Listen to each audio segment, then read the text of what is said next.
In this video we are going to learn on how to verify our contracts as an OFW. Here are the easy steps to follow. Acquire the English version of your contract.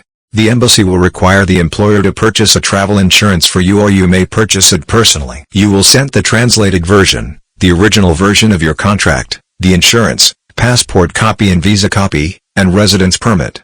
You will find the email address at Philippine Embassy website. Once they receive your request, the embassy will take some time to peruse the documents. They will send it back to you already verified. If no problems found. For the final step, you will be asked to deposit or transfer the verification fee, as of now is €9 to the given bank accounts. The details will also be provided attached on your email. You have to follow the instructions carefully for payment reference. You may send a copy of the receipt to Philippine Embassy for confirmation. Thanks for watching. Kindly like and share this video to help other Filipino OFW.